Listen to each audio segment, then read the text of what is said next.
Hello, welcome back to the channel. So I thought I'd just do a short video here and show you my latest project. It just came in, so I thought I'd just make a quick video. Once again, another steeple cab. This is an Ives 3250. I've never owned an Ives. I found this on eBay. I paid 30 bucks for this body. It's missing, I believe it should have had a headlight on this end. The bell's still here. Overall, the body's in really decent shape. This side's really pretty decent. Got some scratches on it. The other side's a little more scratched up. But it's good enough. I am not going to paint this. I'm going to try to preserve it.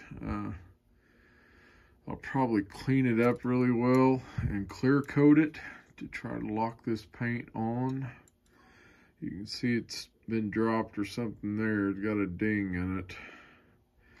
But that's about the only real ding in it. The rest of it just seems like paint flaking off. And I don't know if there's any chance of matching this paint to do some touch up on it. I might blend some paints together and see if I can get close to do the touch up. But the body's in pretty good shape. The chassis seems like it's in really good shape. This is cast iron, whereas the American Flyer one I did last week or a few weeks ago, whenever I did it,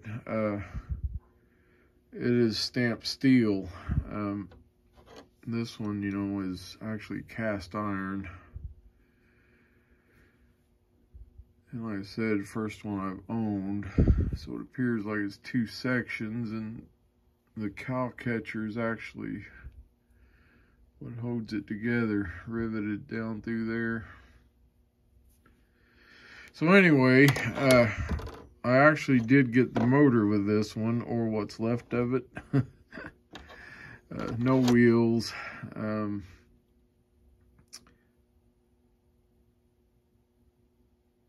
It's got no wheels on it, and sorry, I had a pop-up on my phone, distracted me. No wheels. The gear is good on it. I don't know, the armature looks pretty beat up.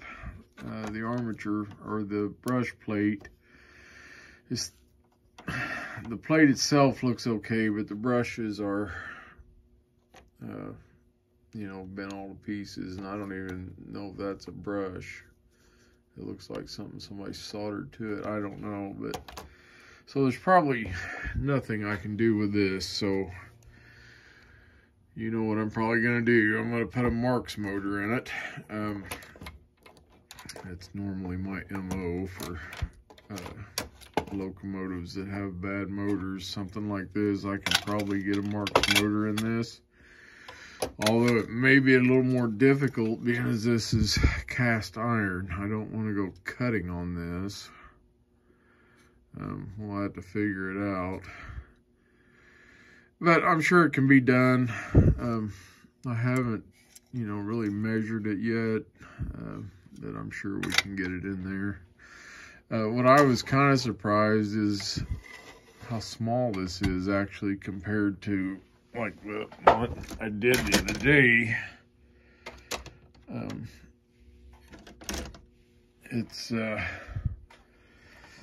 don't know, maybe it doesn't look so much there, but and maybe it's not, but it just feels way smaller to me. But maybe it is about the same size.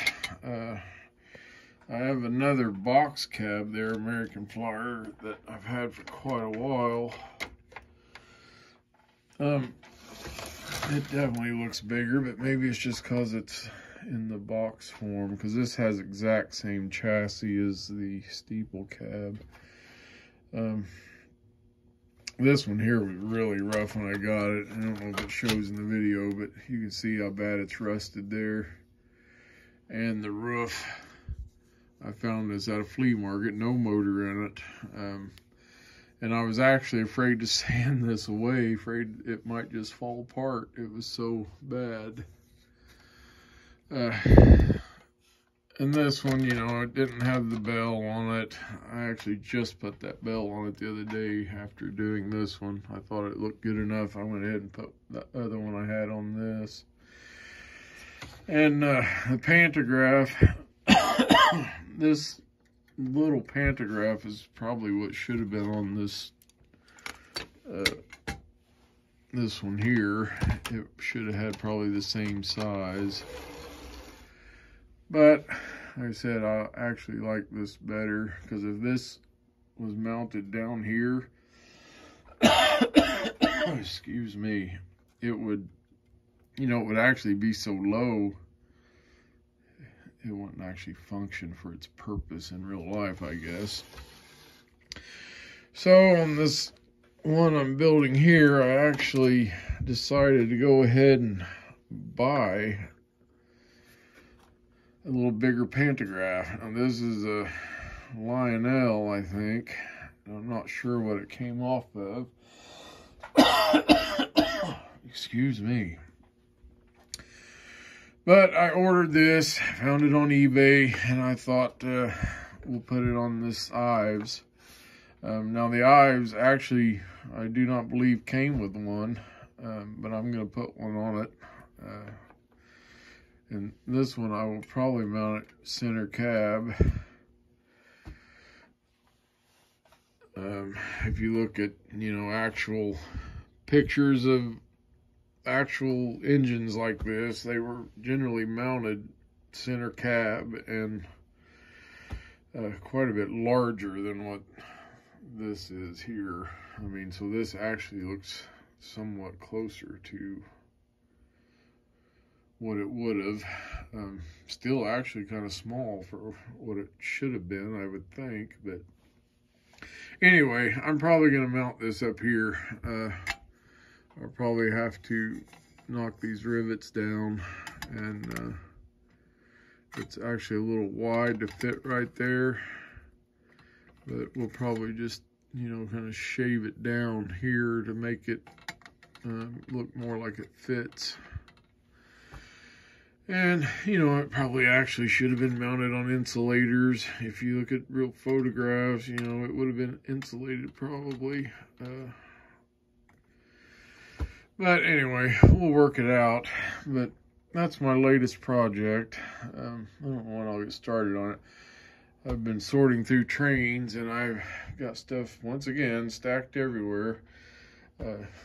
It seems to be never ending, just sorting through, trying to see what I have and don't have. You know, when I first started with the trains, you know, I didn't have a lot of money, and I wanted to get into the hobby, so buy the cheapest junk I could find and try to repair it. And that's, you know, led me to where I do now, which I still like to buy the junk and repair it. I'm actually, like I've said before, I enjoy repairing stuff, bringing stuff like this back to usable condition than I do actually running engines. But so I end up with a lot of stuff because I like to fix the old stuff. But, you know, that's how I started, just buying the cheapest junk I could find on eBay or flea markets or wherever and piece stuff together. So we'll piece this one together when we get a chance here. And I don't know, hopefully it'll be this weekend sometime. I actually got to work in the morning, so I won't get started on it early, but I've got another one engine here I got out, a little joy line that I want to work on at some point.